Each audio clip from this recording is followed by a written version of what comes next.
Haus untuk didengarkan, dikuatkan, dipulihkan oleh firman.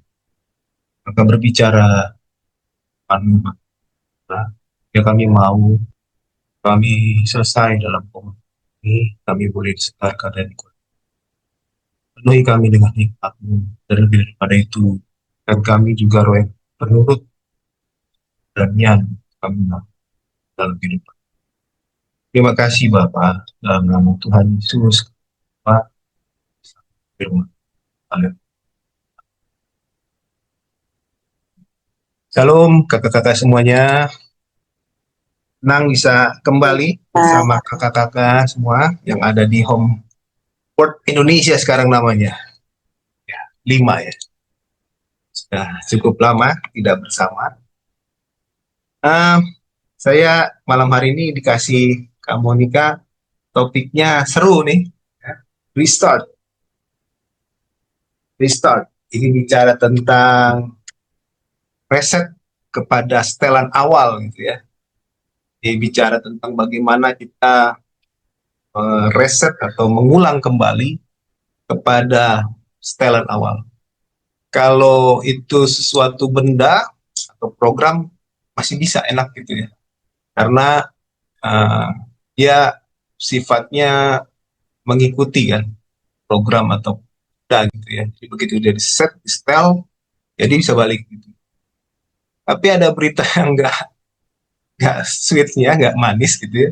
Kita bukan benda ataupun program, kita manusia yang kita punya hasrat, punya pikiran, punya kemauan, dan itu sangat dibentuk dari awal oleh bagaimana pengenalan kita, perjumpaan kita, pengalaman kita dengan hal-hal tersebut di dalam kehidupan kita yang mungkin ya itu sangat tidak mudah gitu ya, atau juga bahkan tidak baik. Tapi hari ini karena kesadaran penuh juga, dan karena kerinduan kita akan kebenaran yang sudah kita dengar dan kita mau terus hidupi, bahkan berlaku dalam hidup kita, maka kita mau kembali ke rancangan atau setelan awal dari Bapa. Walaupun kita bukan benda atau sistem, kita punya hak bebas, tetapi karena kehendak dan hak bebas yang kita miliki itu, kita mau gunakan secara penuh, secara bertanggung jawab, sesuai dengan nilai-nilai kebenaran yang kita sudah pahami. Kita mau seperti yang Bapa mau, yaitu kita jadi serupa seperti putranya Tuhan Yesus gitu ya, biar kita menjadi pribadi yang menyenangkan. Kalau kita baca Ratapan 3:22 sampai 23, firman Tuhan bicara demikian buat kita semua kakak-kakak. Di sana dikatakan di ayat 22-nya, tidak berkesudahan kasih setia Tuhan dan tak habis-habisnya rahmatnya. Lalu ayat 23, selalu baru tiap pagi, besar kesetiaanmu. Nah, ini menunjukkan sebuah proklaim atau pernyataan yang luar biasa dari setiap kita yang membaca teks ini, bahwa Allah kita itu Allah yang tidak pernah punya kata stop, selesai dengan yang namanya kasih dan kebaikan. Dan ada rahmat juga, artinya kemurahan ya di dalam hidup kita ini. Dan di sana dikuatkan, dikatakan selalu baru setiap pagi. Artinya setelah kita menutup mata dan bangun esok pagi, kita membuka mata, hal tersebut berlaku kembali dari awal. Kalau katanya bahasanya Pertamina, dari nol ya. Jadi dari awal lagi gitu. Ya lanjut ya, tapi dari awal gitu. Tidak ada pengurangan yang berlaku juga continue gitu. Tidak.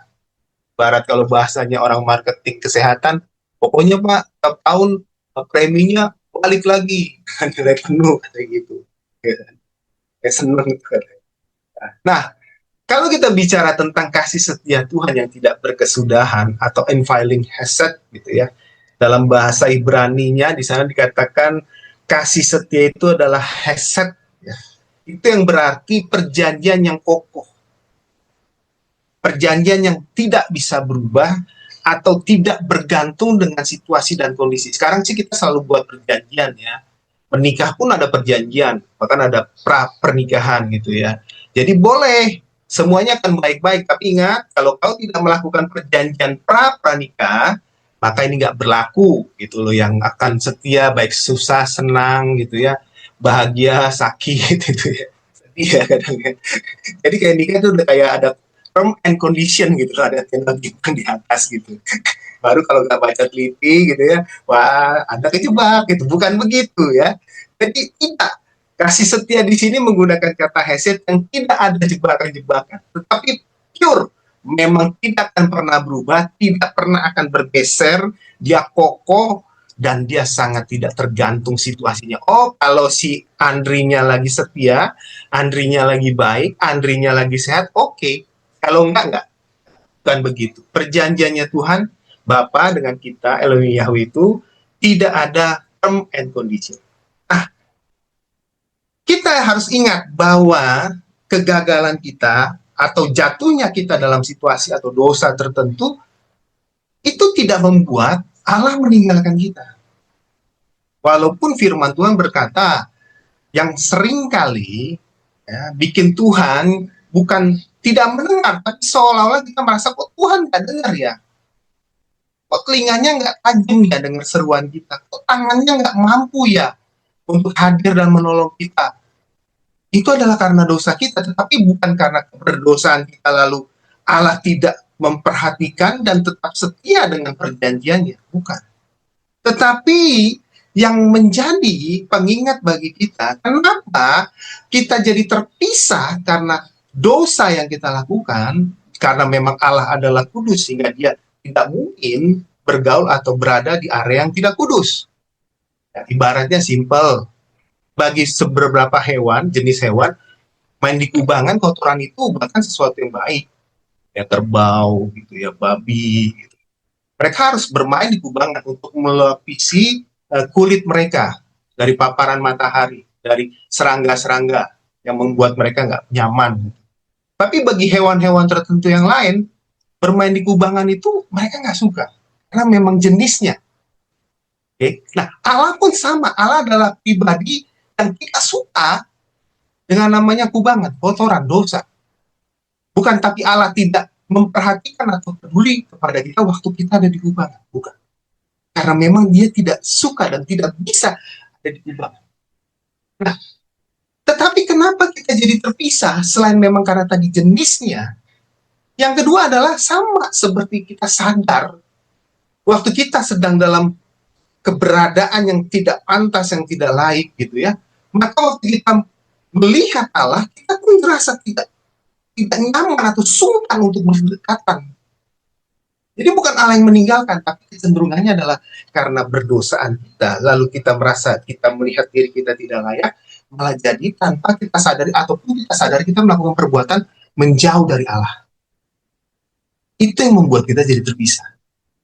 Nah, tapi ada lagi tapinya. Nah, karena kita merasa kita sudah jadi terpisah, karena tadi kita sudah rasa tidak layak, baju kita compang-camping, kotor, baunya nggak nyaman gitu ya, dan kita akhirnya tanpa kita sadar ataupun kita sadar kita menjauh, lalu ada timbul pikiran begini, curiga, kok Tuhan biarin sih, kok Tuhan nggak panggil sih, emang Tuhan nggak care.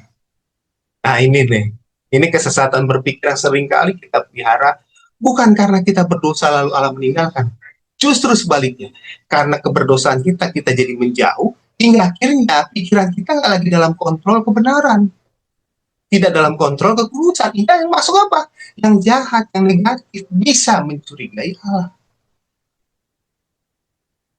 Jadi makin jauh. Hingga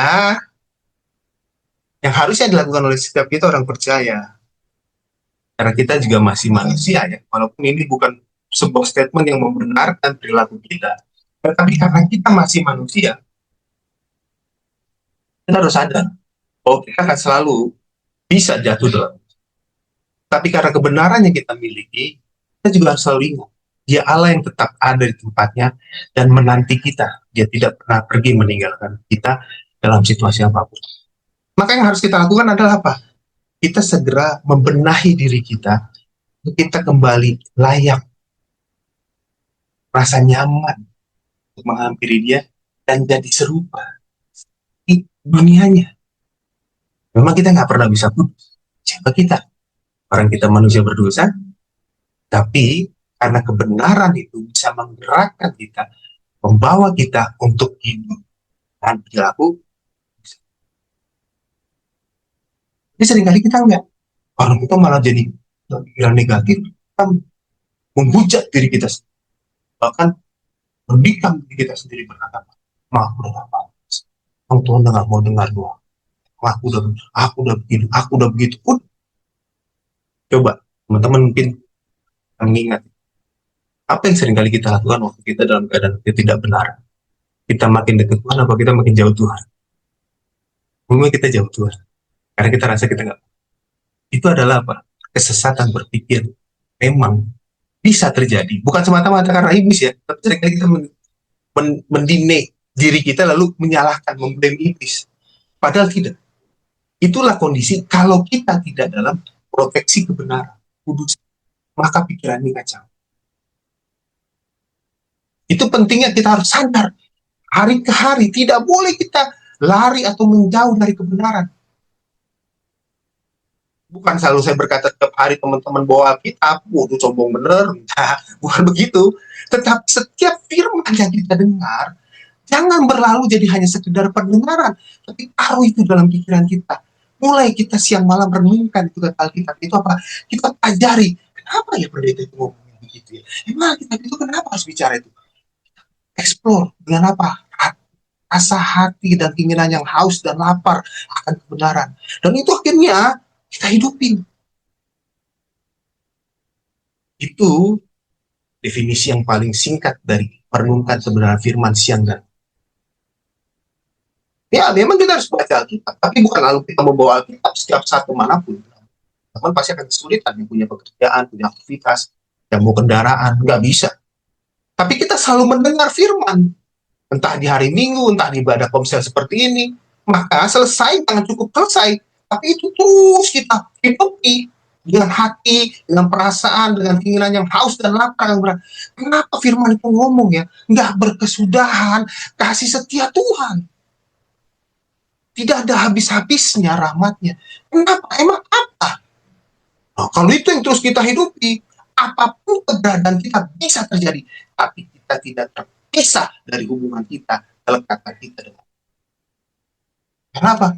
Firman-Nya hidup dalam pikiran kita. Kalau berdosa, semua berdosa. Bagi pendeta, paling berdosa. Kenapa pendeta paling berdosa? Berandri gitu. Kandri, karena pendeta itu seringkali sombong. Dia merasa udah paling hebat. Dia waktu lihat seseorang ada sesuatu yang gak tepat, dia bilang, asal. Orang gak ngerti firman. Walaupun mulut kita gak berucap, pikiran kita udah sombong. Itu Tuhan udah menilai lain. Anakku, anak. Bisa. Dan karena, kenapa tadi pendeta itu bisa lebih banyak berdosanya? Tuntutan yang diberikan kepada pendeta itu jauh daripada jemaat yang awal. Kenapa? Karena firman Tuhan tertulis. Barang siapa mengetahui banyak, kepadanya diminta pertanggungjawaban yang banyak. Itu yang seringkali membuat saya frustasi juga jadi pendeta. Ya, ketakutan juga. Tapi itu bagus dalam sisi yang positif. Apa? Untuk kita tetap hidup dalam takut dan gentar akan Allah. Kita merasa nggak akan pernah pantas. Bukan artinya kita jadi rendah diri, bukan. Tetapi kita tidak lagi merasa punya kesempatan menyombongkan diri. Saya sudah belajar, sudah mengerti, saya sudah ikut PRS, sudah belajar dari PRS itu dari usia sekian sampai sekian, sekian puluh tahun. Karena apa? Yang kau tahu banyak, kau akan diminta banyak. Bukan Tuhan jahat, tapi itu adalah salah satu stimulus yang diberikan Tuhan kepada kita sebagai orang percaya untuk hidup bertanggung jawab. Hingga kita nggak hidup sembarangan. Kita mau hakimin orang, kita mau hujat orang, kita mau nilai orang, nggak berani. Karena apa? Kita selalu berkaca dan melihat itu pantas. Jadi menurut saya, sebenarnya kerennya kekristenan itu adalah apa? Hidup itu begitu menarik kalau kita pahami tatanannya. Bukan Allah begitu menuntut kita harus begini begitu, bukan. Allah mau membawa kita step by step hingga satu kali kita menjadi betul-betul ikut Tuhan Yesus. Dan itu bukan proses instan. Tidak proses instan. Kalau kita baca Alkitab, mana dari muda, masih kanak-kanak Tuhan, itu sudah bergaul erat dengan firman. Walaupun masa remaja dan dewasanya tidak pernah dituliskan secara eksplisit, tiba-tiba keluar di usia 30 tahun. Baru tahu lagi kisahnya gitu ya. Tapi saya yakin percaya, itu dibuktikan bagaimana dia belajar kepada itu bukan sungguh-sungguh, yaitu apa? Begitu dia mulai, dimulainya bukan dengan satu kondisi yang biasa-biasa. Apa? Dia puasa. Berapa lama puasanya? 40 hari. Dan proses yang dilewati juga bukan biasa-biasa. 3 proses tahapan pencobaan yang dia harus lewati. Tapi semuanya bisa dia lewati. Karena apa? 40 hari. Waktu dia memutuskan dia masuk dalam pelayanan. Di usia 30. Usia 30 itu bukan sekedar sengaja. Tapi memang punya makna khusus. 30 itu di usia saat itu menuju kepada orang yang sudah siap. Kalau kita Indonesia mungkin ya sudah dianggap dewasa, punya KTP. Jadi dia mulai dengan persiapan yang matang. Ini menunjukkan apa? Dia bukan orang yang sembarang hidup, tapi dia mempersiapkan dirinya. Nah, berlanjut daripada itu, maka bicara tentang selalu baru rahmatnya tiap pagi, ini bukan bicara Allah sangat murahan. No. Tapi seringkali banyak kita orang percaya, kita berpikir Allah itu begitu murah hati, limpah, jadi dia nggak akan banyak-banyak perhitungan, ya udah enak aja, suka-suka kita punya hidup. No. Tidak. Sebaliknya, Allah itu mau karena rahmatnya selalu baru tiap hari kepada kita memiliki juga kesadaran penuh, itu apa? Pertobatan hari ke sehari. Karena tadi kita nggak bisa memastikan hidup kita mulus-mulus. Kayak tadi mulus dari pagi sampai sore. Karena aktivitas ada lebih dari 3 titik saya harus jalani gitu ya. Jadi 1 titik pergi lagi, titik lagi, tempat yang lain. Dan teman-teman saya nggak tahu, tapi Jakarta hari-hari ini super luar biasa macetnya. Super luar biasa. Lelah, jujur lelah. Karena saya ada pergi ke 5 tempat. Macet. Pulang dari tempat kelima, udah pikir akan pulang, bersantai. Tapi mungkin karena sudah lelah juga. Ya, sebenarnya diskusinya singkat dengan istri. Saya cuma mau bilang gini, cari makan dulu yuk. Cuman saya nggak kenapa saya agak naik, karena saya bilang istri saya tahu kebiasaan saya. Saya bukan orang yang nggak suka diajak cari makan, tapi kemana? Karena kalau cuma hanya meluncur, lalu Jakarta lagi macet, jalanan, memang saya salah juga. Saya tidak bilang sama dia, saya sudah sangat capek, nggak ngomong gitu. Saya kemana? Ya jalan aja dulu. Parah saya kayak mau meledak ini. Mon, ini udah jam 6 sore, kita baru selesai dari tempat kelima, terus ya oke, cari makan, tapi kemana? Jalan aja. Sebenarnya nggak salah. Saya juga nggak salah juga ngomongin, ya kemana? Ini macet. Belum keluar gedung itu udah macet. Itu kemana? Tapi karena tadi ya, sama-sama lelah, dia lelah, saya apalagi lebih lelah mungkin, karena saya berkendara gitu. Waduh, gak usah makan, pulang. Sepanjang jalan jelas, istri ngambek di belakang saya gitu. Saya gitu di belakang ini. Ya udah mau deket rumah, saya pikir gini, aduh Ndri bodoh juga kau. Gitu. Kenapa nggak gini aja? Ya udah sebentar ya, kita istirahat dulu di parkir ini, gitu. Baru kita jalan. Kenapa harus jalan? Dan kenapa harus ikutin rasa lelah? Ya memang kalau lelah, dalam hati saya berkecamuk pikiran tuh udah mau deket rumah. Saya mau turun, saya bilang gini, udah, saya minta maaf ya. Tapi saya capek banget. Saya minta maaf. Bukan nggak mau ajak kamu makan, tapi saya salah. Tapi the next, ya pikirin aja dulu. Ya kamu kan tahu daerah situ, kebiasaan saya ada, ya memang ada di situ, di tempat yang kami tadi pas itu, tempat itu ada nggak jauh. Ya mungkin 1 kilo lah. Ada tempat makan yang dia suka. Tapi kan namanya orang capek nggak kepikiran. Dia berharap saya tahu seleranya. Saya memang saya tahu, tapi kan namanya orang capek. Saya bukan manusia sempurna, saya bilang, nggak ngerti. Lagi capek, kalau cuma ajak makan, udah jalan aja. Saya nggak tahu. Saya minta maaf. Ya kan kau tahu tempat makan saya di situ. Ya, ya. Oke. Saya bilang, saya nggak mau panjangin. Saya nggak mau panjangin tang dingin ini. Kita kalau mau jalan, ayo saya balik deh. Sampai rumah kan itu juga ya, kenapa nanya udah deket rumah, tapi kan tenang dulu, saya pikir ya semua tenang dulu karena dia udah belakangi saya sepanjang jalan, udahlah jangan diajak ngomong dulu. Kita nggak pernah bisa pastikan mulus sepanjang jalan, kan aja. Yang bisa kita pastikan apa, kita harus buru-buru kembali sadar situasi itu nggak boleh dibiarkan. Kalau firman Tuhan bicara kalau kita lagi punya konflik, jangan biarkan sampai matahari terbenam, kita sudah harus berdamai. Dan saya memastikan itu dengan pasangan. Bukan nggak pernah berantem atau nggak punya solusi. Saya selalu sadar, sebelum saya akhiri hari ini, saya harus bisa selesaikan masalah. Terutama dengan pasangan. Itu bicara tentang selalu barunya, waktu pagi datang, ada rahmat baru yang datang dan limpah atas kita, tidak ada yang menghalangi. Tidak ada angka atau tidak ada faktor yang menjadi peminus, pengurang dari berkat rahmat Allah itu.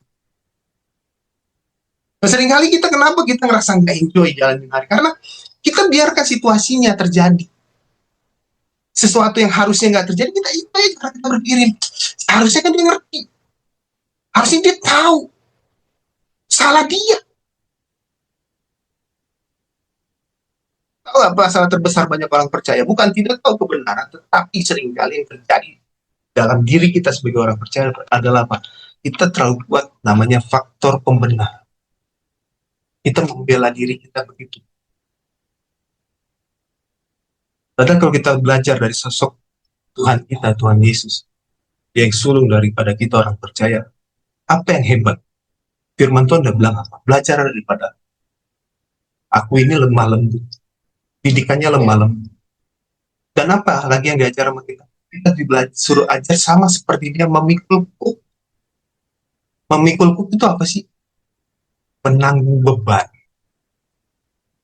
Artinya apa? Dia tidak mendinai atau tidak berkata, nggak kenal saya anak Allah. Dia ambil bagiannya. Nah, seringkali masalah terbesar gitu orang percaya, kita merasa begini, itu nggak saya. Nggak boleh saya yang salah. Nggak boleh. Aduh.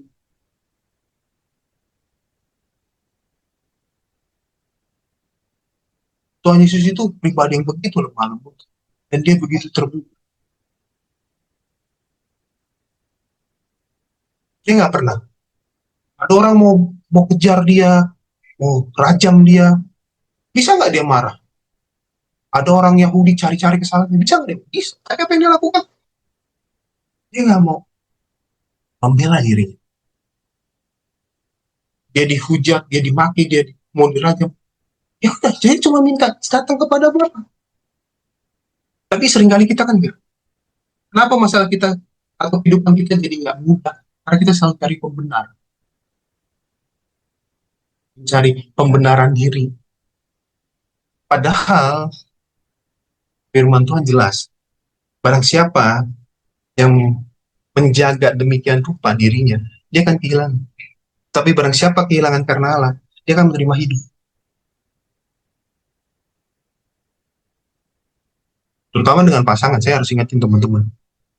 Kalau dengan pasangan, kalau kita konflik, nggak ada untung-untung, yang ada rugi-rugi. Nggak ada untung-untung, yang ada rugi-rugi. Kalau dengan keluarga, dengan pasangan, jangan berpikir waktu kita mempertahankan ego kita, kebenaran kita, itu kita akan dapat keuntungan. Yang ada rugi-rugi. Jadi hangus. Kan sayang. Segala sesuatu yang udah kita bangun cukup lama, udah beberapa waktu, udah bayar dengan air mata, tangisan, kelelahan. Kalau cuman karena ego pembenar kita, jadi hangus. Rugi-rugi. Jangan. Jadi bicara tentang anugerah bukan arti tidak ada sebuah standar yang diterapkan. Ada. Tetapi sering kita kali tidak sadar ada standar itu yang harus kita penuhi. Biar anugerah itu limpah, penuh, total. Karena apa? Kita mengizinkan pembenaran itu kuat dalam diri kita. Kita selalu bela diri kita. Bukan dong, kan bukan salah saya. Kan bukan saya pemicunya. Aw. Seringkali saya bingung gini ya. Bukan saya orang yang nggak keras. Saya sebelum ikut Tuhan, bahkan mungkin setelah lulus sekolah teologi, batunya bukan main. Tapi Tuhan juga didik saya keras, bukan main. Sampai akhirnya saya punya konsep gini. Hari ini ya, kalau ada orang tanya, Ri, 1 tambah 1 berapa? Saya jawab pasti 2. Salah, bodoh. 3, 5, 10. Ribut saya enggak? Iya, benar. Salah. Lalu dia berharap lagi, kenapa kamu benerin? Oh, bukan mengledek, atau bukan tahu itu tidak tepat. Tapi kalau itu membawa damai sejahtera buatmu, hapus. Nah, seringkali kan kita karena ego kita, rasa kita yang paling benar, pikiran kita yang paling benar, kita yang udah paling benar, jalan kita yang paling benar. Benar sih, tapi apakah itu sesuai dengan keinginan dan kehendak Allah untuk kita hidupi? Biar rahmatnya limpah.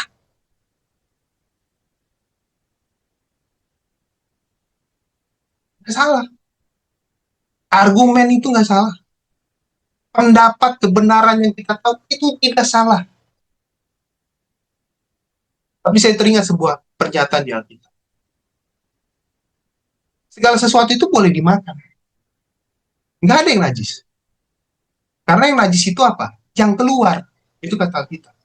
Tapi, kalau kita karena makan sesuatu membuat saudara kita jadi syak, syak itu tidak nyaman, bahasa sederhananya. Tapi kalau bahasa paling beratnya, dia jadi malah tolak, atau malah jadi sakit hati. Untuk apa? Untuk apa? Tapi bukan artinya lalu kita hidup jadi sembarang punya kompromi kemana-mana, kanan, kiri, depan, belakang. Bukan begitu juga. Kita harus tetap punya nilai. Mungkin nggak tepat, tapi saya bawa sedikit satu pengalaman. Saya diajak kawan-kawan, makanlah kelapa. Lalu mereka sodorin lah. Ada babi itu yang nani urah. Apa, sorry. Apa sih namanya itu, saya lupa lagi. Pakai darah. Tahu saya itu pasti makanan ada darah. Saya bilang gini, boleh nggak saya babi panggang? Kenapa? Wah, orang karismatik loh, Pentakosta ya. Gak makan darah ya. Bisa sih jawab. Ada 1.001 jawaban untuk membungkam mereka. Tapi Tuhan kasih saya hikmat. Simple banget. Tahu apa dikasih hikmatnya? Saya lagi seneng yang garing-garing, yang gurih. Makanya saya mau ke yang panggang itu aja. Bisa. Tapi saya cuma dikasih itu, saya seneng banget. Enggak. Tapi saya lagi kepengen makan daging yang gurih-gurih itu aja. Yang garing. Makanya saya minta panggang. Oh, nggak ada yang ribut. Saya nggak perlu harus membela apa yang jadi nilai saya. Nggak perlu. Tapi saya nggak perlu juga jatuhkan orang di depan saya. Tapi seringkali kita tergoda dan asik menikmati tetap manusia lama kita. Kasih pelajaran ini orang. Hmm. Padahal Tuhan mau jangan. Ada tetap standarnya berkat rahmat Tuhan yang selalu baru. Itu apa? Kita terus kembali ingat bahwa dia adalah pribadi yang kudus. Maka kita pun ya hidup dalam kekudusan. Kekudusan bukan kita tidak hanya mencuri atau 10 hukum itu tidak kita lakukan. Bukan itu. Tapi bicara kekudusan adalah sebuah upaya sadar hari ke hari yang kita lakukan untuk semakin serupa seperti Kristus sempurna seperti Bapa. Itu kekudusan. Kita seringkali berpikir kudus itu seperti anak-anak. Yang penting kan nggak curi, Pak. Yang penting kan nggak bunuh, Pak. Yang penting kan nggak gini. Ya, cuma bukan kekudusan orang Kristen. Itu kekudusan masyarakat yang awam. Kalau kita orang Kristen, kekudusan itu cuma satu aja. Terima. Kita hari ke hari semakin serupa seperti Kristus, sempurna seperti Bapa. Itu dia kekudusan kita. Jadi hari ke hari pertanyaannya kepada kita adalah diri kita sendiri. Sudah belum saya seperti Kristus kalau dia hidup di saat ini? Seperti saya situasinya saat ini. Kalau kita bilang belum, kita berpikir secara kritis. Apa yang dilakukan kalau dia ada di saat ini? Di situasi ini, di kondisi ini. Maka saya jadi akhirnya mengerti kenapa Bapak Gembala Pembina Deta RSU 1 dulu selalu bilang apa? Diam, diam, diam lah, diam. Karena cuma dalam diam lah kita punya kesempatan untuk membangun hubungan, bertanya kepada Bapak. Kalau kita ngomong, kapan kesempatannya kita punya dia? Kita tanya Bapak di atas, nggak bisa. Waktu kita mungkin kita nggak lipat tangan, mungkin kita nggak tutup mata, mungkin mulut kita nggak komat kami, tapi pikiran kita jalan ke atas. Bapak, tolong aku Bapak. Kalau begini gimana Bapak? Hingga akhirnya setiap langkah kita jadi semakin tepat. Itu dia salah satu upaya kesadaran yang kita lakukan yang namanya restart. Detail kembali ke setelan awal. Lalu, selalu baru rahmatnya tiap pagi ini juga mengingatkan kita bahwa akan ada namanya kesempatan kedua. Tapi jangan salah, tadi Allah bukan murahan, tapi Allah bukan Allah yang kejam, yang menginginkan kebinasaan umatnya. Bukan. Jadi dia akan memberikan kesempatan kedua, tapi kesempatan kedua ini itu nggak bisa kita pahami atau sadari kalau kita tidak punya upaya sadar hari ke hari untuk semakin mendekatkan diri seperti apa yang dia mau. Maka tadi di ayat 23 ada seruan besar kesetiaan. Ini bukan bicara cuma hanya sekedar mengeklaim atau mengakui bahwa Allah yang setia, bukan. Tapi ini sebuah seruan dari seorang yang meratap bahwa kasih setiamu itu besar banget. Kenapa? Masih lo dikasih kesempatan. Tapi seringkali kita lewat. Kenapa lewat? Karena kita masih tetap enjoy dengan dunia yang sedang kita hidupi. Padahal firman Tuhan udah ngomong, kita nggak boleh serupa seperti dunia ini. Kan pernyataan yang paling keren tuh dari Bapak Gembala Pembina buat kita. Untuk sebuah kesadaran kita, apa? This world, not our home. Dunia ini bukan rumah kita.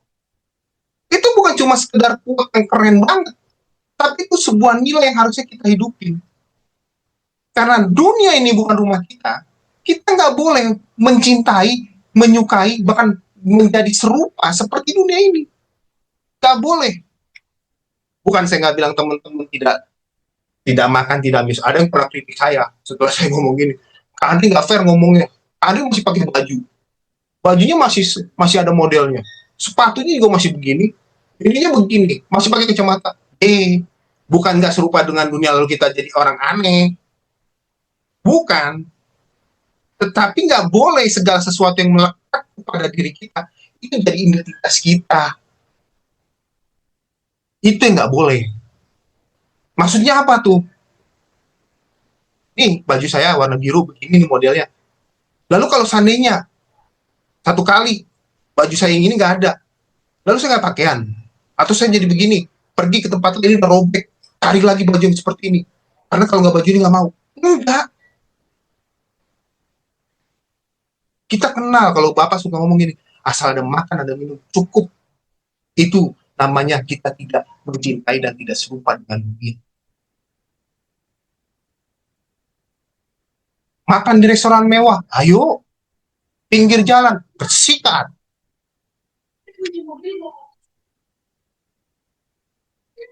Naik mobil kendaraan umum, ayo. Naik mobil pribadi, kenapa? Ayo aja. Jalan kaki, gas. Naik kendaraan, oke.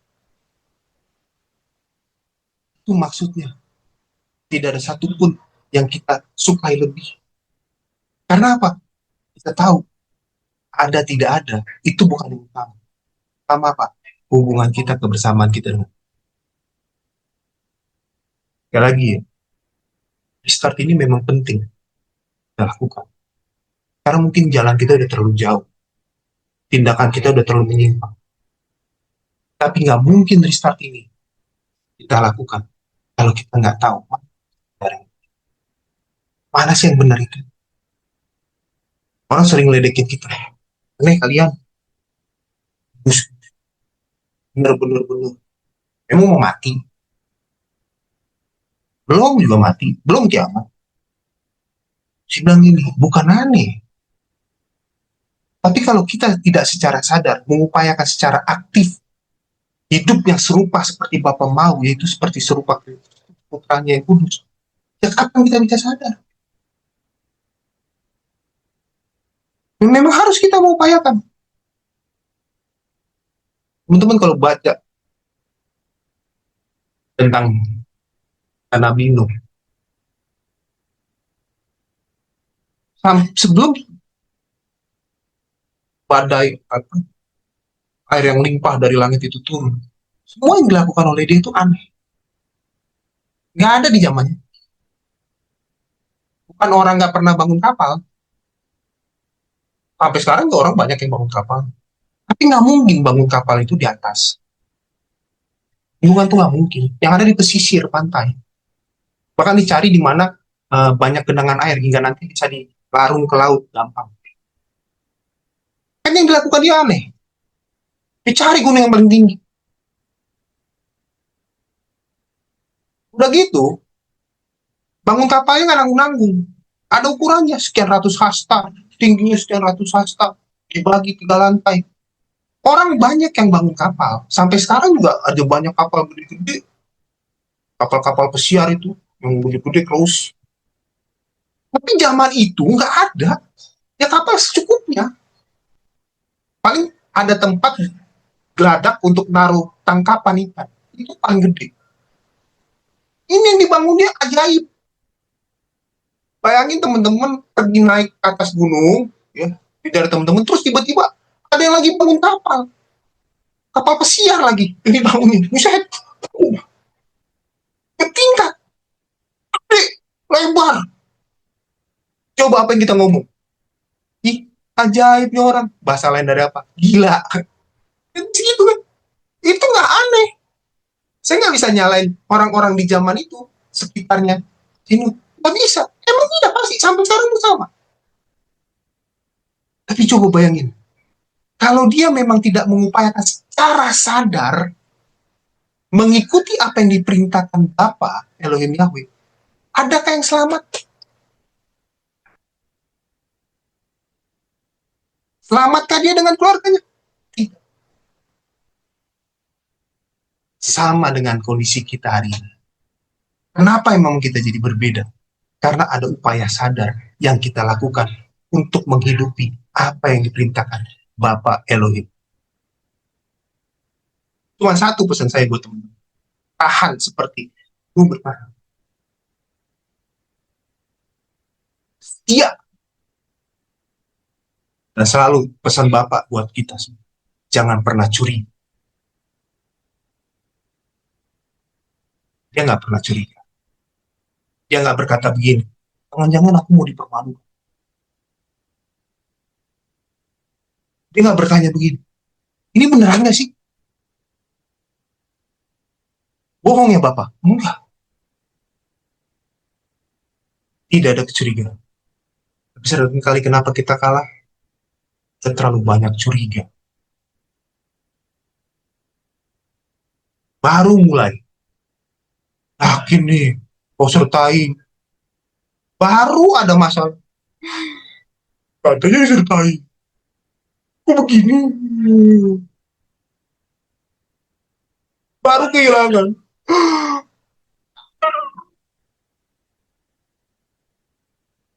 Baru punya sakit. Ya Tuhan baik, pembuat mujizat. Ini kenapa begini terus?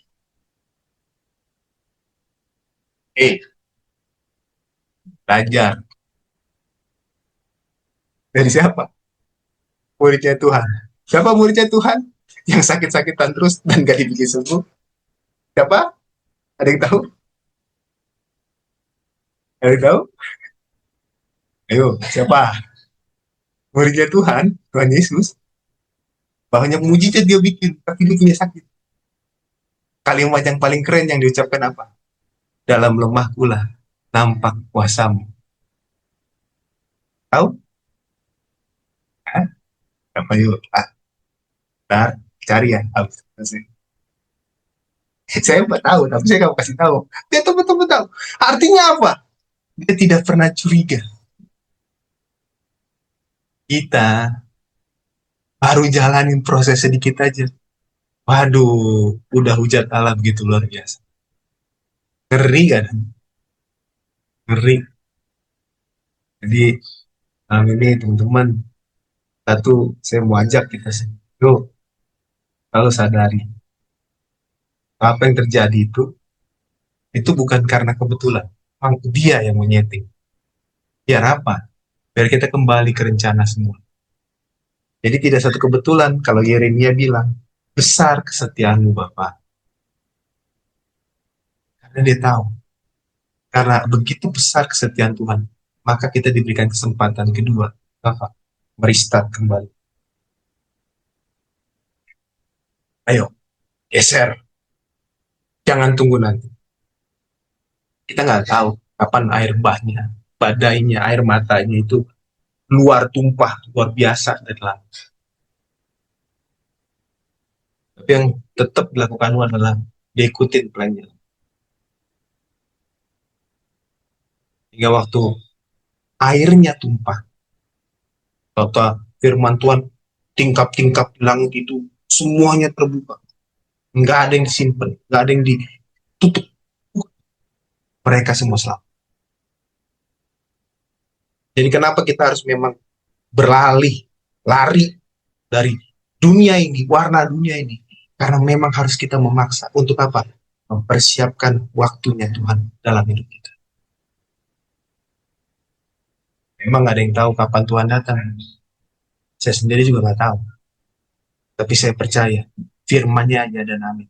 Bahwa waktu nanti kalau sudah tiba waktunya, rumah Bapa, rumah kita, di rumah Bapa itu sudah siap. Datang lagi, dijemput kita. Jangan sampai waktu dia datang mau kasih kunci gitu, tiba-tiba dia kecewa, disappointed. Gitu. Gak jadi dah. Apakah nangis kita? Nangis banget. Ya kan? Padahal masih punya kesempatan nih waktu. Karena masih punya kesempatan, jangan sia-sia. Demikian teman-teman, saya kembalikan ke kamu Nika. Ya, terima kasih Kak Andri atas sharingnya. Kembali menguatkan kami dan sangat memberkati kami, Kak. Dan puji Tuhan juga, mungkin setelah berapa lama ya Kak Andri baru bergabung, kami sungguh bersyukur Kak Andri bisa kembali pada malam hari ini sharing firman dengan kami semua. Baik, mungkin buat teman-teman yang mau sharing atau mau bertanya ke Kak Andri juga bisa.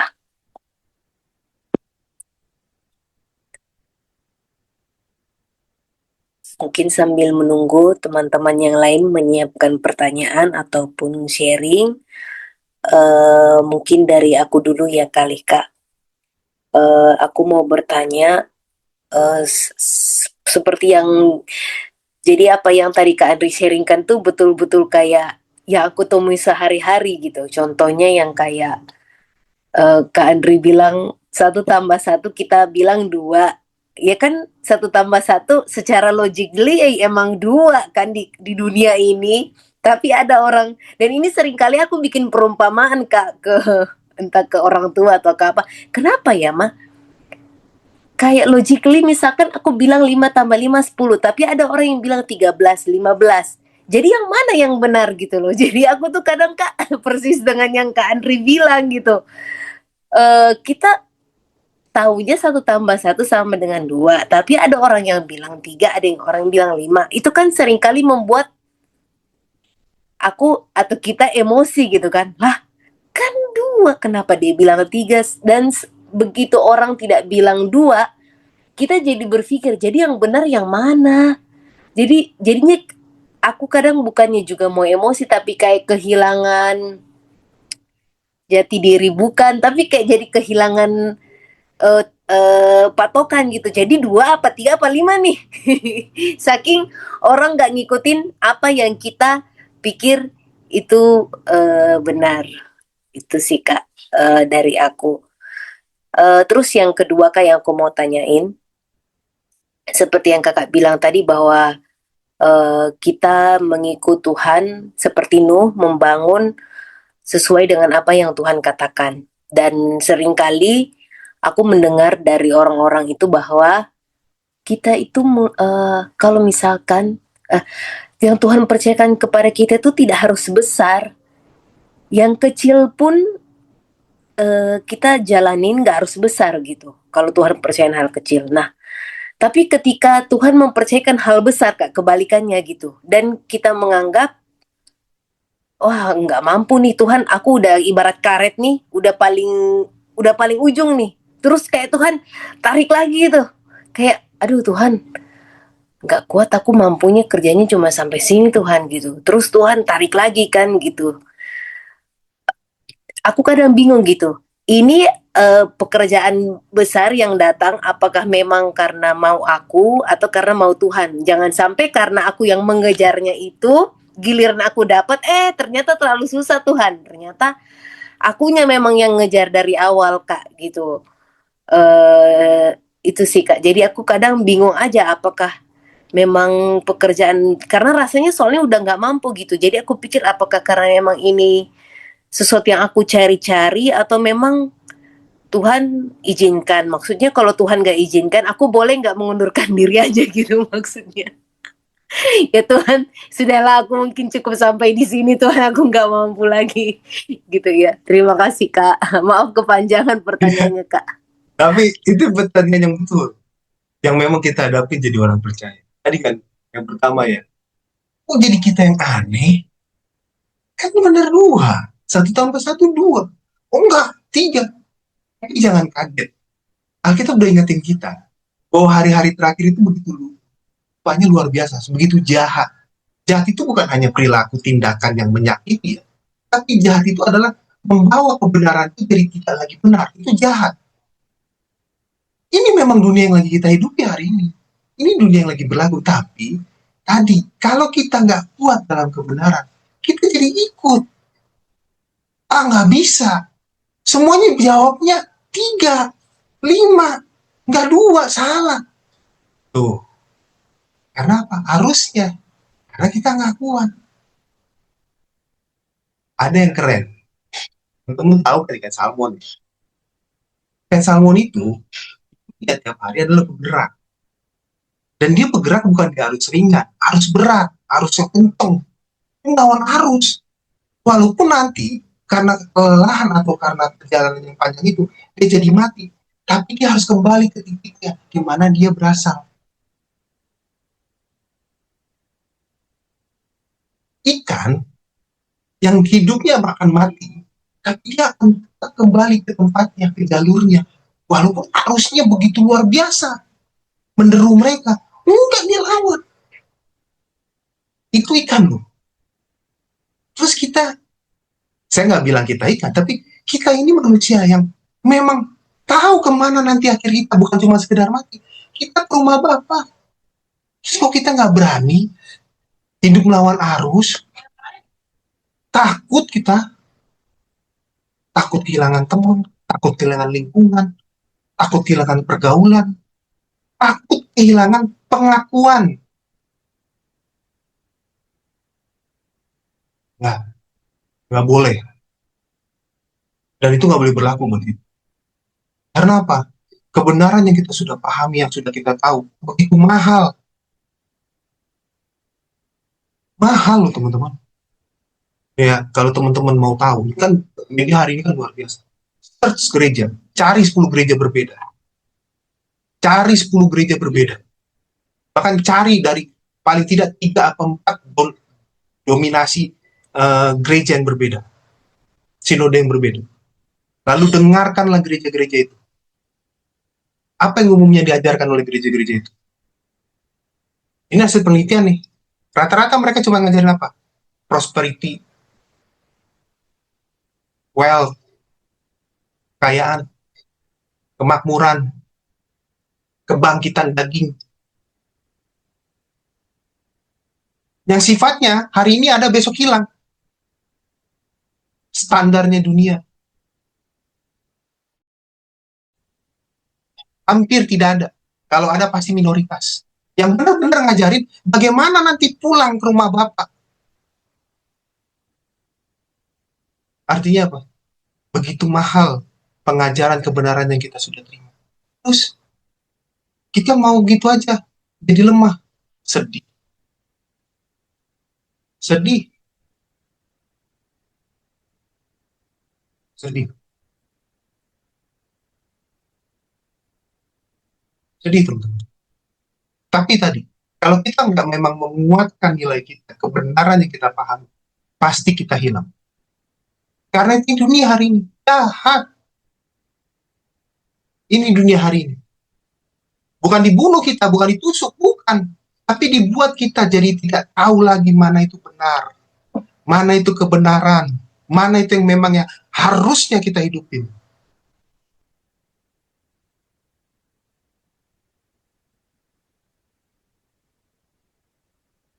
Jadi makanya tadi saya bilang, kita harus upaya sadar, aktif, gak mau pusing kanan kiri omong apa.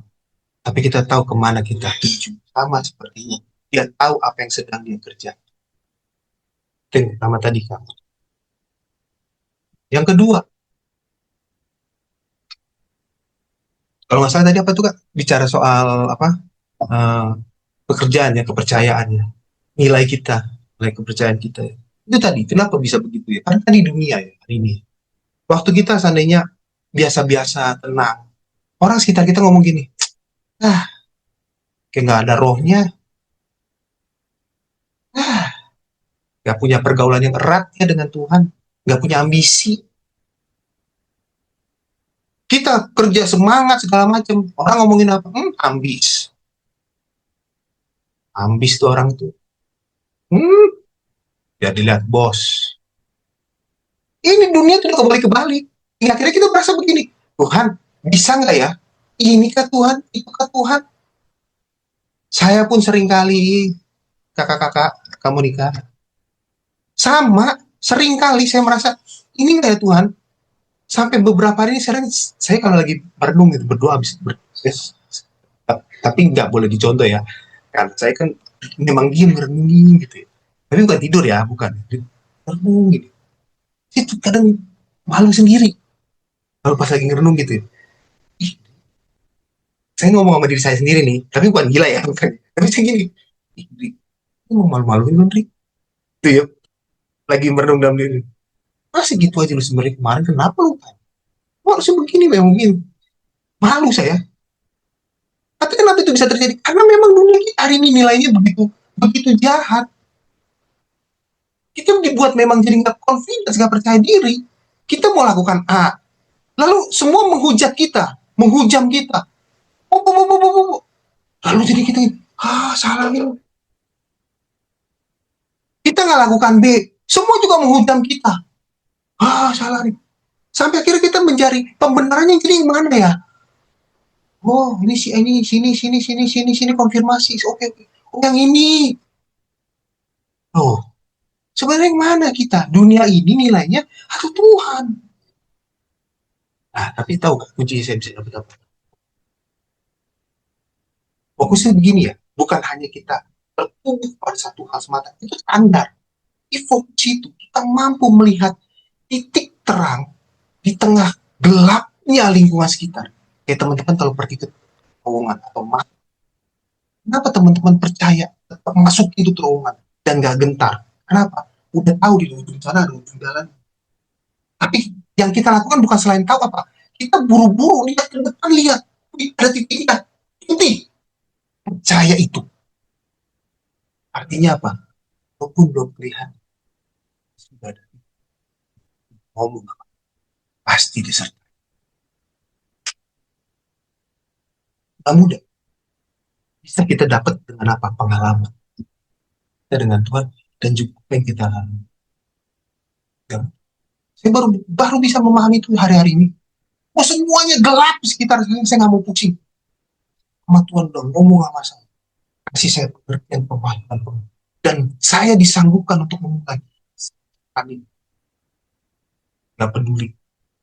Semuanya jadi pergi tinggalkan saya. Atau jadi nggak ada siapapun. Selama saya lihat di depan ada. Yakin sih. Ada. Memang nggak mudah. Kita harus bisa jadi pribadi. Di ruang sudah. Kita mengerti. Kita bukan kita nggak butuh konfirmasi rekan sekitar. Bukan. Kita butuh. Kita butuh banyak orang-orang yang diurapi, orang-orang tua yang punya pengalaman, orang-orang yang punya jam doa yang tinggi, atas dari Tuhan. Kita butuh. Tapi yang paling penting adalah sebenarnya bagaimana kita dan pengenalan kita kan Tuhan, hubungan kita dan sayang kita untuk memegang kebenaran itu. Itu yang paling penting. Tapi itu manusiawi. Ada seperti itu yang tadi Monica bilang, saya juga sering banget. Kenapa? Fisiknya. Nilainya kita udah nggak ngerti. Sudah nggak ngerti. Ya kira timbul banyak keraguan. Banyak pertanyaan. Yang harusnya nggak ada lagi. Tapi emang nggak mudah. Makanya akhirnya kesini, makin kesini, saya makin ngerti. Arti kata jangan serupa. UI. Bukan pakaian kita jadi aneh. Bukan makan kita jadi lain. Bukan jalan kita jadi aneh. Jadi kalau orang jalan kaki, tapak bumi, kita mengayang itu. Bukan begitu. Tapi dalam artian yang lebih luas. Bisa semua orang balik kanan. Kita balik kiri sendiri. Tapi selama kita tahu siapa yang beserta dengan kita dan dengan siapa kita melangkah dan apa yang kita kerjakan, yakinlah. Gak mudah teman-teman, gak mudah. Jadi orang Kristen itu kalau ditanya, saya berapa hari yang lalu saya ditanya, bro, katanya, gimana jadi orang Kristen? Dia bilang, saya ngerti kenapa surga itu mahal. Kenapa surga itu? Karena memang tidak mudah. Saya jadi ngerti hari ini kenapa darah Kristus itu bukan nominalnya, ketaatannya untuk melakukan firman. Maka dikatakan di Efesus, karena dia taat, taat sampai maka kepadanya diberikan karunia nama dan setiap lidah, lidah, setiap lutut setiap lidah Yesus Kristus. Dia dalam darahnya. Jadi kalau hari ini kita udah dipilih, jangan sia-siain. Maaf, setia aja. Karena prosesnya udah jalan. Jangan izinkan dunia ini yang sudah dengan tidak kebenarannya membawa kita berhati.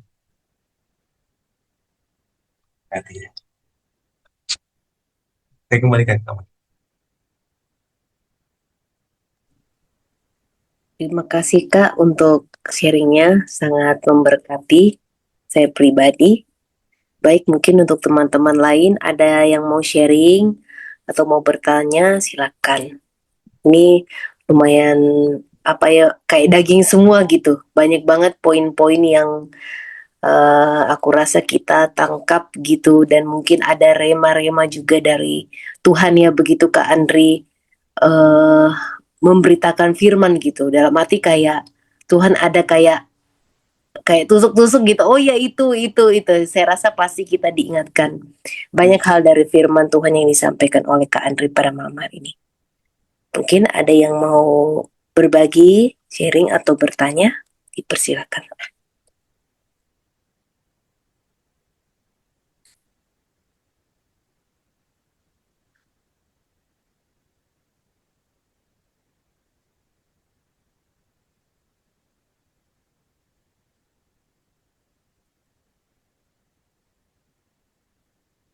Mungkin dari Kak Tini mungkin.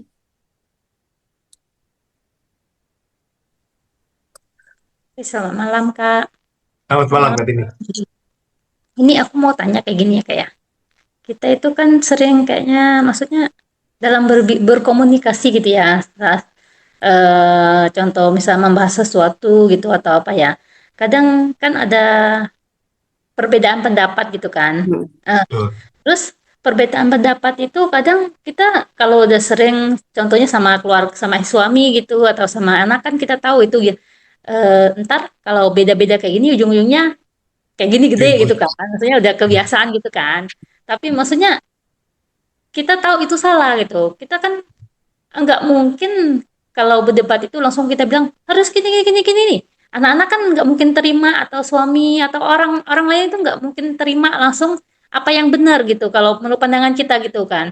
Mereka Betul. pasti, karena kan kebanyakan nggak sependapat gitu kan, kita kan pemikirannya beda-beda gitu kan.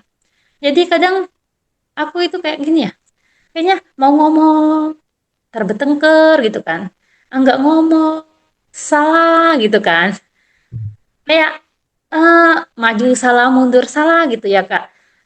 Kadang ya oke lah untuk sementara diem, kadang aku berpikirnya kayak gini kak, oh Tuhan aku ini belum cukup masinnya kali ya untuk menggarami mereka gitu ya, apa harus masih banyak belajar gitu kan. Kadang aku pilih diem karena aku kan ingatnya kita harus hidup kita aja yang jadi contoh gitu kan. Ya, Tapi kalau kita nggak bicara, mereka kan nggak semuanya bisa ngeliat hidup kita gitu kan. Pasti kita harus betul. ngomong kadang gitu kan. Jadi kalau menurut Bapak kayak mana gitu Pak? Makasih. Oke, ya sama Kak Tin. Saya juga sering gitu. Kan kalau kita nggak ngomong, pasti rasanya gitu Bang. Apalagi kalau kita tahu itu yang benar. Ih, awalnya dulu begitu. Karena masih ini, masih ini beneran ini. Masih ngandelin otak emosi aja. Enggak, aku nggak salah gitu. Nah, tapi kan kita tahu kebenaran. Mulai. Kita tahu bahwa gini, kita harus berpikir bagaimana kalau hari ini Bapa atau Kristus yang di posisi ini apa kira-kira yang akan dia lakukan. Makanya tadi diam itu. Diam itu bukan arti kita lalu membenarkan atau ikut aja semuanya gitu. Karena pasti jadi sakit juga hati kita. Tapi diam itu untuk menenangkan diri, membangun hubungan kita dengan Bapa Elohim, meminta tolong tuntunannya itu. Itu hari ini saya memahami kata diam-diam kalau yang disampaikan Bapak Gembala Mumila itu Pak.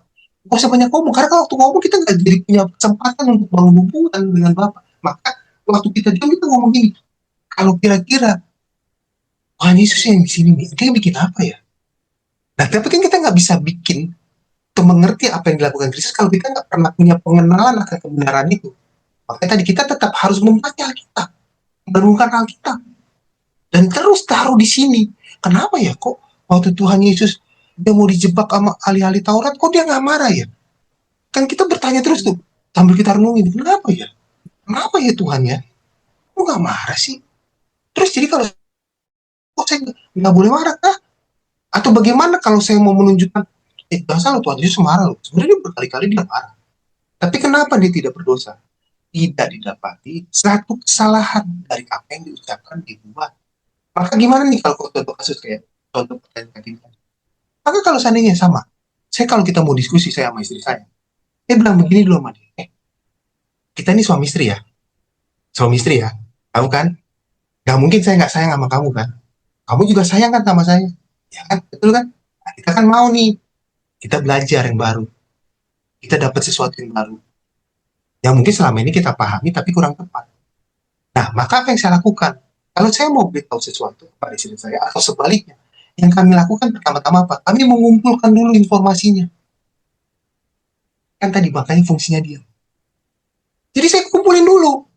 Misalnya ada sesuatu nih A yang biasa dia buat atau dia yang menurut dia tepat. Tapi sebenarnya enggak. Maka saya cari. Oh iya, si ini ini ngomongnya begini. Lalu ada kesaksian begini. Ini ada artikelnya. Saya pelajarin, saya cari tahu dulu. Bukan untuk menjatuhkan. Tadi ingat, kita sama-sama sayang. Saya ini pasangannya. Dia pasangan saya. Tujuannya kita kalau kita diskusi adalah untuk saling membangun lebih baik dari hari ini. Nah, maka saya awal-awal ngomong dulu begitu. Lalu saya bilang, nih saya dapat artikel ini. Coba deh baca deh. Menurut Mami gimana? Pas nggak? Yang nggak pasnya di mana? Oh iya ya, benar juga dia ya. Tapi kayaknya emang benar ini. Oke kok, dibaca. Ah, berarti kalau gitu, kita sepakat nih. Mulai hari ini kita rubah. Mami nggak lagi gitu. Nih, kagak marah. Yang ada sama-sama seneng kan ini. Memang, di awal-awal kan panas kan. Tapi kan tadi tuh, itulah fungsinya dia. Untuk kita mencari perkenanan Tuhan. Karena ya kalau Tuhan yang posisi. Nah kan cuman kalau Tuhan Yesus kan, ya dia kan hubungannya langsung sama Bapa ya. Jadi waktu dia mitanya Bapak mungkin dia langsung dapat hikmat. Kalau kita kan bisa 2-3 hari, 1 minggu, 2 minggu. Ya nggak apa-apa. Nggak apa-apa. Ya karena kita terbatas kan ya. Terbatas pengetahuan, terbatas hubungan kita dengan Bapa. Kita nggak bisa seperti Tuhan Yesus yang ngomong bisa ngobrol aja gitu. Kita kan nggak mungkin. Jadi udah nggak apa-apa. Mungkin 3 hari dulu makanya ketenangan. Tapi di situ juga saya belajar sabar.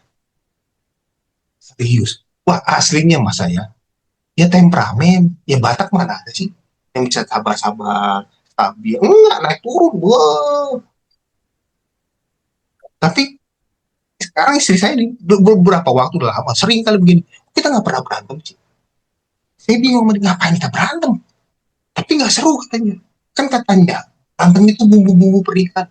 Ya, sama istri bernikah masuk tahun ke-14.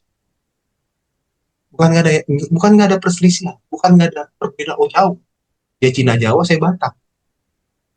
Jauh, jauh banget. Tapi kenapa bisa jadi ketemu? Terus ada sebuah kesadaran, kebenaran yang kita hidupin. Saya nggak bilang Kartini tidak salah dengan pendapat atau paham, tapi kita harus cari way-nya, jalannya. Gimana biar jadi ketemu tuh yang di luar jalan, jadi masuk jalan yang sama sama kita. Itu.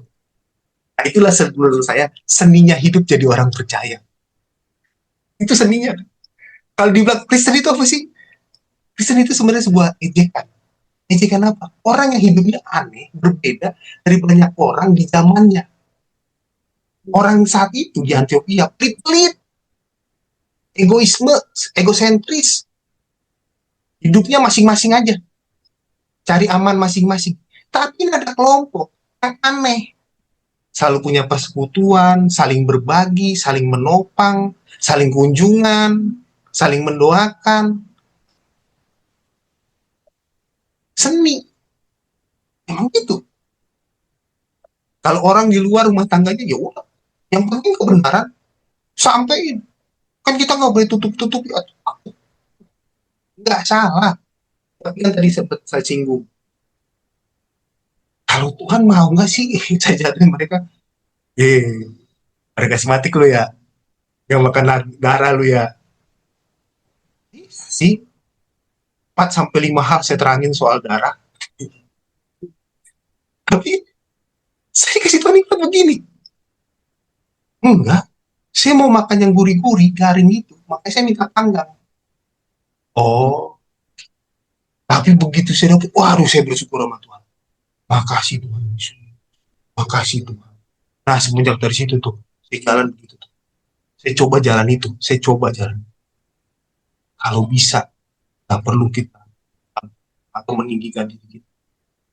Sama kita. Tenang aja. Kan dia jadi nggak rasa tersinggung, rasa dijatuhkan dia. Nggak bener lu begini, begini, begini. Mau cari rohani seandainya. Darah itu kan nyawa. Wah, makan nyawa. Oh, udah kayak sepampir. Malah makan siang gitu sih dengan nyaman. Tapi seingat saya waktu itu kita nambah. Saya juga nambah panggang sekali. Saya begitu kan. Karena semuanya nyaman kan. Kan dia mau ledek saya. Ya kan enggak, ya saya tahu waktu itu ya, walaupun kita teman bercanda, tapi dia mau ledek saya. Terus saya nggak mau. Saya cuma bilang, enggak, saya memang mau makan yang garing-garing, yang gurih. Makan itu, panggang itu aja. Kalau sebenarnya tahu memang saya nggak akan makan itu tuh, nggak mungkin. Cuman kan saya nggak mau pakai jatuhin dia juga gitu. Gitu Kak Tini ya. Tapi minta maaf, tapi boleh Kak kalau ada yang kurang mungkin penjelasannya. Mana Kak Tini? Terima kasih Kak, cukup. Ya, terima kasih Kak Andri. Saya rasa sudah sangat jelas penjelasannya ya. Oke, mungkin ada lagi Kak Herlin atau Kak Dian?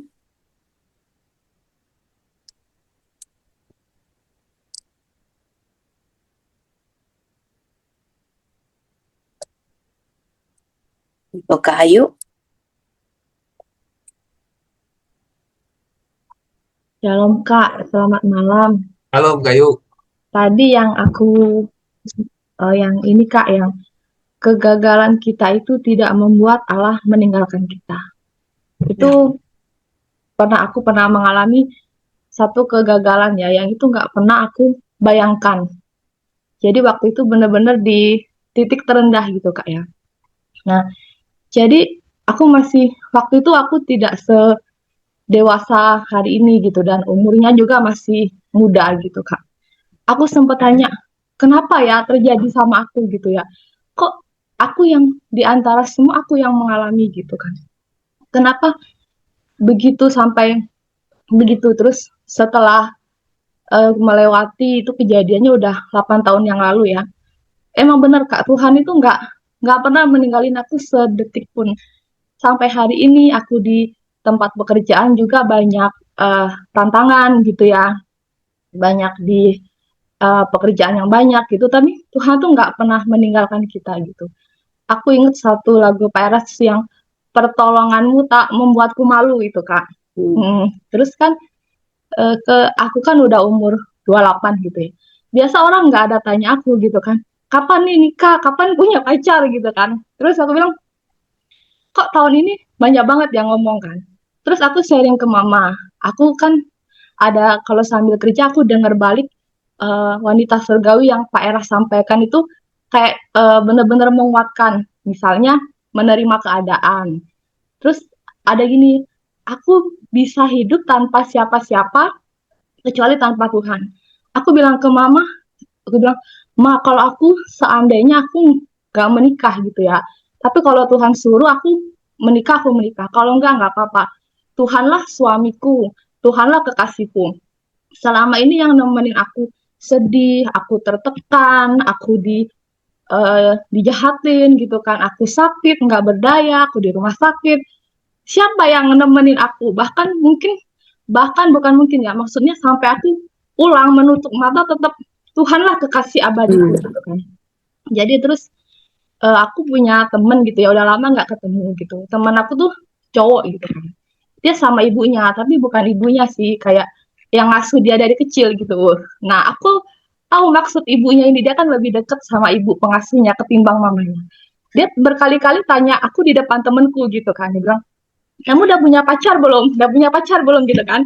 Maksudnya dia kode gitu ke temenku. Terus temenku bilang kayak gini, udahlah jangan tanya-tanya orang, terus orang bisa males gitu, orang bisa ringem gitu kalau bahasa Bangka gitu kan. Terus terus aku bilang kayak gini sama temenku, nggak apa-apa tanya, aku kalau Tuhan suruh menikah aku menikah, kalau enggak ya enggak, aku bilang kayak gitu. Tetap apa yang penting, kalau khotbah Paris yang penting kita memiliki Tuhan, itu yang aku pegang, yang penting Tuhan bersama dengan aku gitu. Jadi aku terima kasih Kak, aku dikuatkan, diingatkan gitu ya, kegagalan kita itu tidak membuat Allah meninggalkan kita. Terima kasih Kak. Terima kasih juga Kak Yu sudah mengingatkan kita dan sharing juga saksiannya. Kalau ditanya kenapa bisa terjadi ya, sampai sekarang saya memahami untuk apa yang terjadi. Satu, Tuhan gak pernah jahat kalau terjadi dalam hidup saya gitu. Setelah banyak hal dan saya menyimpulkan satu, Tuhan gak pernah jahat. Dan kalau ada kejadian itu bukan kebetulan, memang Tuhan sengaja. Jadi jahat dong? Tidak jahat. Kenapa nggak jahat? Nah, karena untuk apa yang terjadi bagi kita itu akan mendatangkan kebaikan. Loh, kan keadaannya nggak baik, pengalamannya nggak baik, situasinya nggak baik, kondisinya nggak baik. Lalu di mana kebaikannya? Ini dia masalahnya banyak kita. Kita selalu melihat sesuatu yang hanya cuma kelihatan di mata sesaat. Teman-teman, nasi enak gak sih? Enak. Apalagi kita orang Indonesia nggak bisa nggak makan kalau nggak ada nasi. Tapi kalau mau jujur ngomong, proses jadi nasi yang enak itu ada di meja kita, di piring kita. Itu bukan sesuatu proses yang enak dan mudah bagi si beras. Bahkan waktu dia masih sebutnya padi, masih gabah. Waktu dia masih padi, baru bakal, gabah gitu ya. Nggak ada yang keren. Bahkan masih jadi gabah aja nggak. Bahkan setelah dia diproses, dikilang gitu ya, lalu jadi beras padi gitu ya, yang putih, nggak keren juga. Bahkan kalau dia dimakan masih keras gitu, masih mentah, entah rasanya nggak enak. Emang ada sih beberapa orang yang suka makan beras mentah gitu, tetapi nggak ada yang enak. Tapi begitu dia ditanam dengan suhu yang cukup tinggi, panas, baru setelah kondisi yang maksimal panas itu, kita makan enak banget. Beras kalau beras bagus ya, yang nggak beras kampung tuh beras bagus menurut saya. Walaupun beberapa orang mungkin nggak suka karena mungkin agak sedikit perak. Tapi bagi saya enak karena apa, wangi, nggak pakai banyak pestisida segala macam. Itu dimakan sama manis, nggak ada manis. Nggak ada manis banget. Enak. Cuma pakai kecap, sambal, itu udah enak. Tapi prosesnya dia yang begitu enak dan menyenangkan itu nggak mudah. Jadi kalau terjadi sesuatu kepada kita mendatangkan kebaikan karena apa? Tuhan mau proses keluarin yang baik di atas kita. Tapi yang kedua, proses itu terjadi untuk apa? Tuhan mau pakai kita jadi alatnya lagi di ke depan. Buat siapa? Buat banyak orang sekitar kita waktu berhadapan dengan situasi yang sama yang pernah kita alami. Kita jadi kesaksiannya Allah, penguat itu tadi. Takut. Saya pernah loh begini. Jadi orang yang mungkin tadi goyah dalam kondisi kayu gitu, dia jadi kuat karena kesaksian kayu. Pernah saya juga lewatin. Bisa kok. Kalau kamu terus andalkan Tuhan, cari Tuhan, pasti menang. Itu kali keduanya. Apa itu bisa terjadi dan mendatangkan kebaikan bagi kita untuk segala sesuatu peristiwa gitu. Tapi yang ketiga yang lebih keren lagi, dia mau buat kita jadi semakin kuat.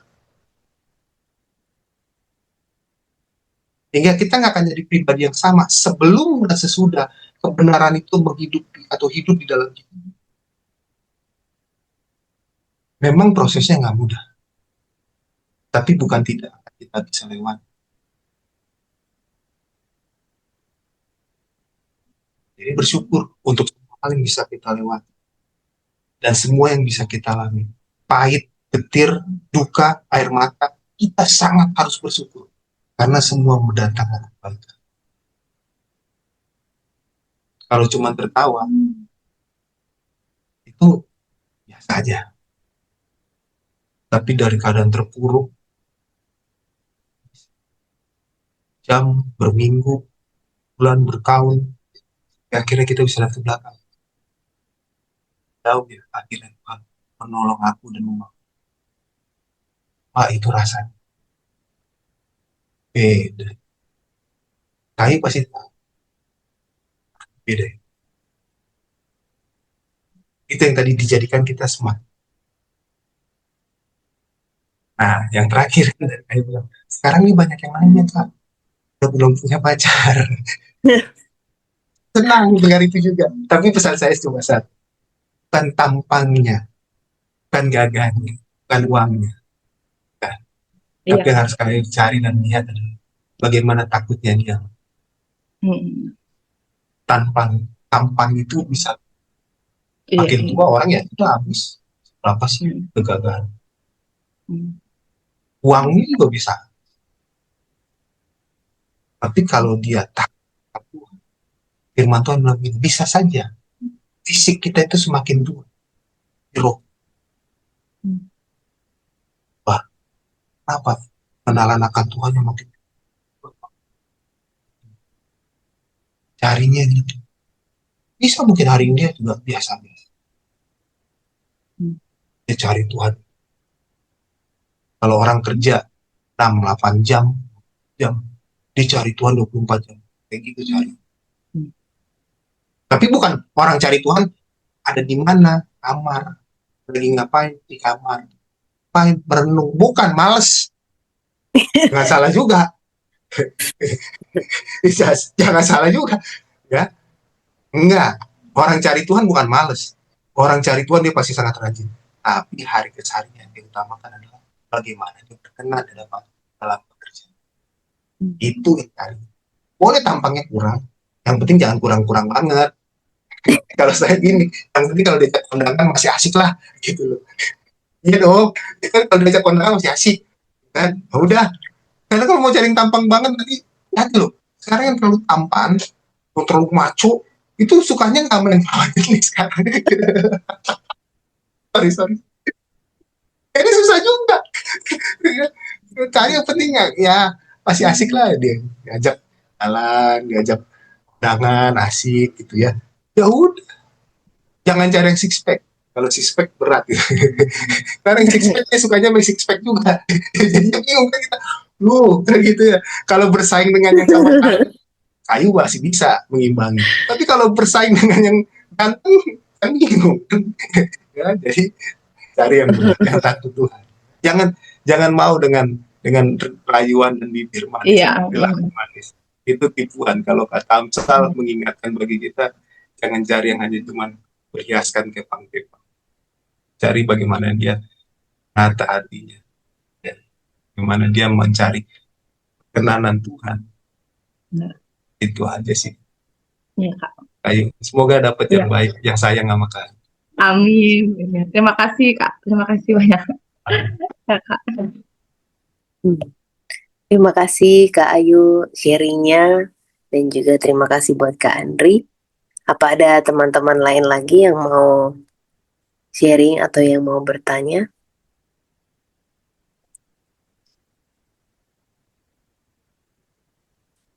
Kak Michael mungkin, atau Kak Herlin, atau Kak Dian, atau Kak Chris?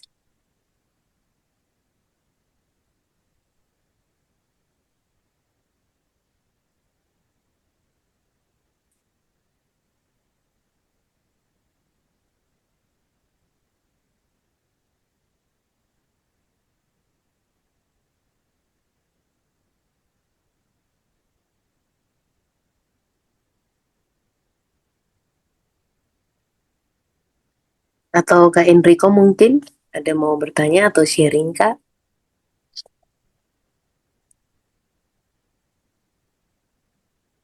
Eh, Selamat malam, Kak Andri. Malam, malam, Kalau Bro Enrico.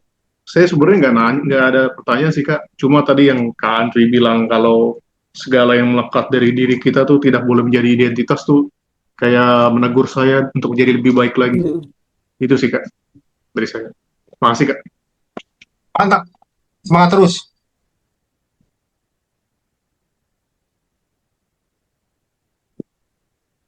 Ya, setuju ya. Itu juga yang aku tangkap tadi dari Kak Andri. Segala sesuatu yang melekat di kita nggak boleh jadi identitas. Oke, mungkin Sulit ada ya, yang lain. Iya, sulit juga sulit, tapi bener. Bener, Kak. kita sering dijebak.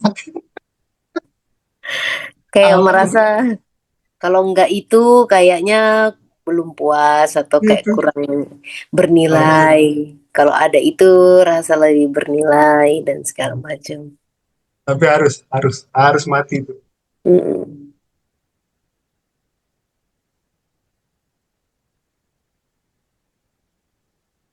Apa ada teman-teman lain lagi?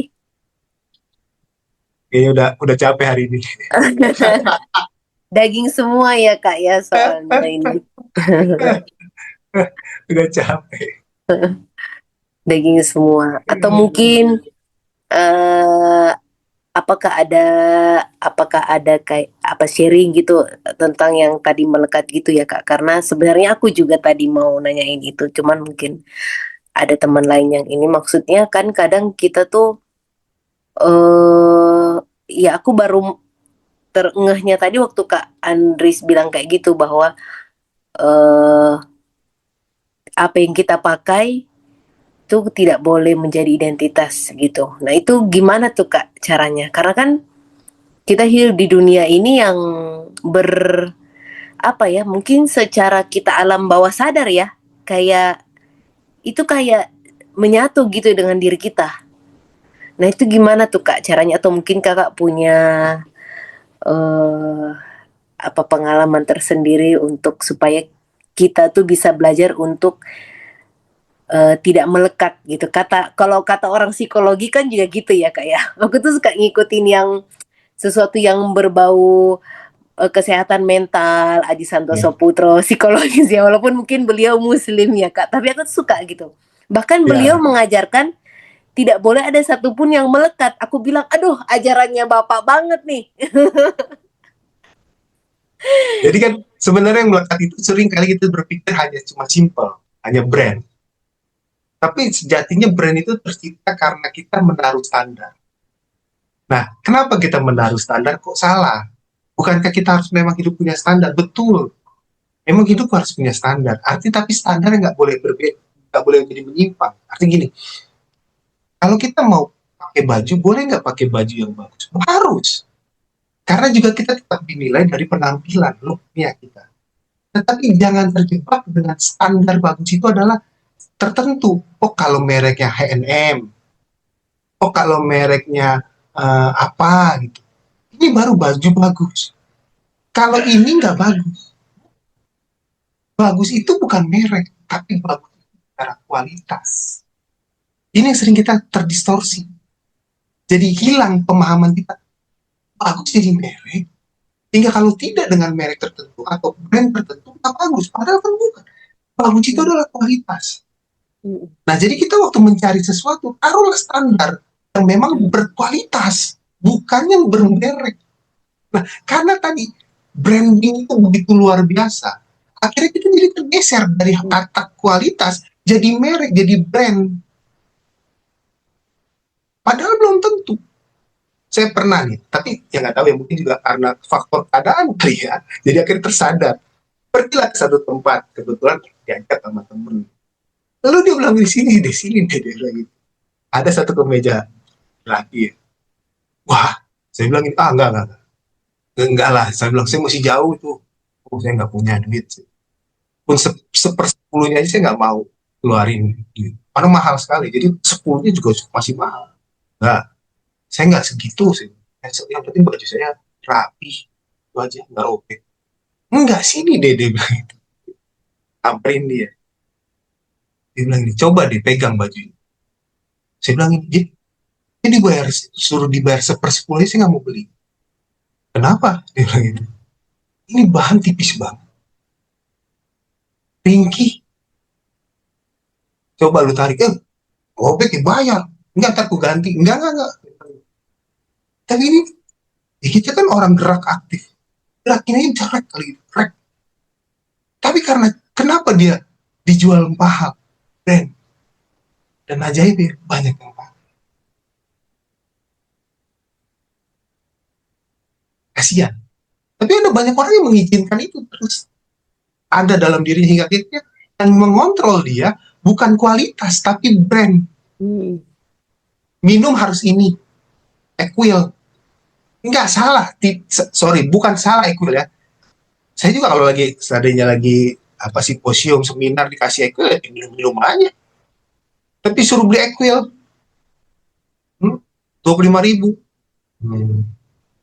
Mendingan saya beli merek tertentu, dapat 5, 6, 7 botol, saya kasih petugas lapangan itu yang bersih-bersih jalan. Bukan mau sombong, lebih baik itu, saya jadi lebih bernilai. Karena saya minum bukan dari brand, bukan dari merek. Saya minum air putih.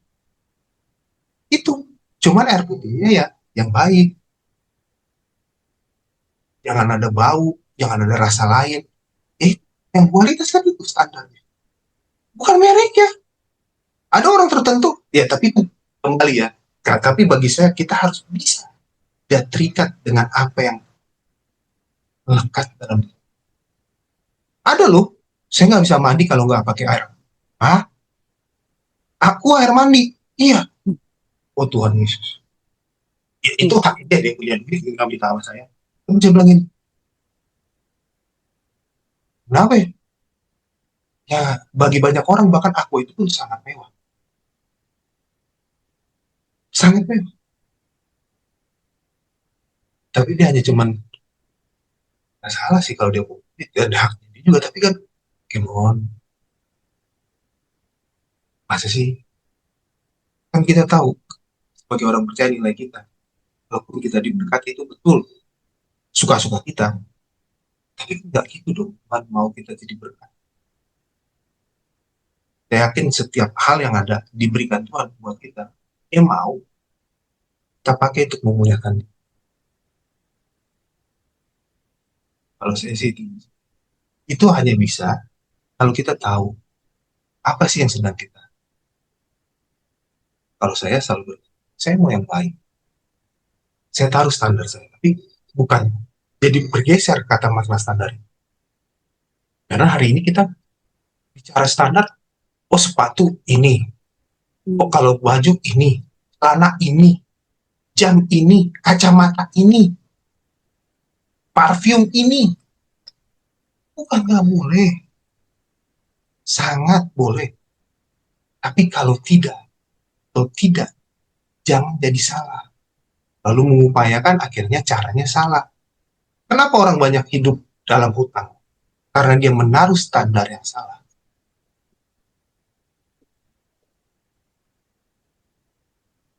Harusnya bisa sih pakai parfum. Contoh, gaji 10 juta tuh bagus ya. 15 juta tuh bagus. Tapi coba tanya nih, orang-orang Jakarta, menengah Jakarta yang gaji 10, 15, 20. Rata-rata mereka stres karena apa? Pengeluaran mereka lebih dari situ. Karena apa? Mereka tahu standarnya salah. Makan tuh harus di sini. Makannya ini. Pagi ini. Minum ini. Saya pernah punya teman begitu. Salah sih, minta maaf. Minta maaf. Tapi kalau hidup, biar kita hidupnya sehat. Sehat bro. Kata gitu. Satu kali dia sakit. Saya, saya bisa begini. Bro, katanya kalau makan salah, minumnya yogurt. Dia langsung marah. Jadi sebenarnya lu kesini mau ngeledek gua, mau ngomongin gua. Mau doang. Susunya ini, proteinnya ini. Saya bilang ini, inilah bukti bahwa yang menjamin hidup kita bukan dari apa yang kita taruh, apa yang kita hidupi, fungsi. Hidup, hidup. Bilang saya ini jorok, bukan jorok.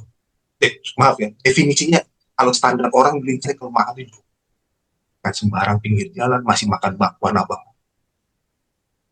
Ya, kalau ada mungkin kamu itu nonton, saya begitu, nggak masalah. Duduk sama teman-teman di warung kopi pinggir jalan, itu malah saya lebih senang daripada harus di kafe. Karena kalau ke kafe saya bilang gini, aduh pakai 200. Cuman ngopi sama tambah snack 1-2 piring. Kita kalau warung kopi, dia udah seneng. Yang bisa kita traktir tuh nggak 200, bisa lebih dari 3-4 orang. Bisa seharian, karena kopi habis, bang kopi lagi, datang lagi tuh kopi. Dengan nilai yang sama tuh. Kalau bagi teman-teman ada standar, itu kan tadi, saya menaruh standar. Makanya seringkali melesetnya kita karena standarnya yang kita taruh. Standar itu harus ada. Tapi nggak boleh salah standar apa. Bukan brandnya, bukan brandingnya, bukan image-nya, tapi quality-nya. Itu yang harus kita taruh. Itu sih kamu. Terima kasih Kak Andri itu juga untuk menguatkan kita semua ya. Dan mungkin kita di sini udah mulai tersadar ya bahwa apapun itu brand atau barang atau apapun itu mungkin harusnya bukan lagi jadi suatu kebanggaan atau kemelekatan buat kita. Baik, karena waktu sudah menunjukkan pukul 21.00 mungkin bagi Indonesia bagian Barat dan di Timur sudah jam 10. Di tengah, maaf saya tengah. Di tengah sudah jam 10. Mungkin kita akan menutup Home Nusantara 5 kita pada malam hari ini. Terima kasih banyak buat Kak Andri yang sudah meluangkan waktu jalan-jalan lagi datang ke Home Nusantara 5. Semoga di lain kesempatan Kak Andri lagi bisa datang sharing Amin, bersama amin, amin. kita. Oke, mungkin Kak Andri bisa tutup dalam doa. Setelah itu kita foto bersama. Iya. Terima kasih teman-teman di Home 5, Home Nusantara 5 boleh bersama dengan saya. Terima kasih juga untuk semangatnya, antusiasnya. Dan satu pesan saya, dalam berkomunitas kita nggak pernah salah dan nggak rugi. Karena waktu bersama-sama dalam komunitas yang benar, kita makin bisa bertumbuh. Kita bisa salah. Tapi kalau lingkungan kita benar, kita akan mudah untuk menyadari ada sesuatu yang salah, harus gitu. Jadi bersyukur teman-teman ada di komunitas yang sehat, terus setia, terus semangati, terus hidupin komunitas ini. Karena nggak bisa hidup tanpa teman-teman semua juga. Gitu. Itu pesan saya buat kita semua. Kita satu dalam kita berdoa. Bapak, terima kasih. Kami bersyukur walaupun kami dipisahkan jarak dan tempat, tapi kami disatukan dalam ruang Zoom ini dengan semangat, dengan roh yang sama, dengan haus dan lapar yang sama untuk kami terus mengupayakan diri kami bertumbuh dan makin serupa seperti putramu Tuhan Yesus Tuhan kami, dan makin sempurna seperti kau Bapa. Bapa, satu saja kerinduan kami sebelum kami mengakhiri hidup kami boleh jadi pribadi yang berkenan, kami boleh menjadi pribadi yang bersuka dan disukai oleh kau Bapa. Bapa, pimpin tolong kami. Banyak hal yang sudah kami pelajari dan kami ketahui, dan kami melakukannya dalam hidup kami Bapa. Kati dan orang pendeta kami secara khusus, kami Bapak harus yang mungkin bayar harga dengan jerih lelah, dengan berkat kami dengan selama ini Tuhan, balas dalam proses pembuatannya, kami turut campur tangan dan sempurnakan Bapak, karena kami juga tetap rindu, kami masih boleh mendengar kebenaran-Mu disampaikan oleh hamba-Mu ini Bapak. Kami balaskan, kami lepaskan kebaikan dan berkat Tuhan, dan dalam kelimpahan yang mereka boleh bersyukur ada Kau dalam hidup mereka, mereka dalam hidup kami semua anak-anak-Mu mau bertumbuh, kami mau bertumbuh. Kami akhiri komunitas kami, yang kami memberkati kota di mana kami berada, biarlah berlahir dan lipat. Kami percaya Tuhan, kalau Kau ada juga banyak jiwa yang haus para mencari Pak, kami, dan kami serahkan aktivitas kami selanjutnya, istirahatkan letak.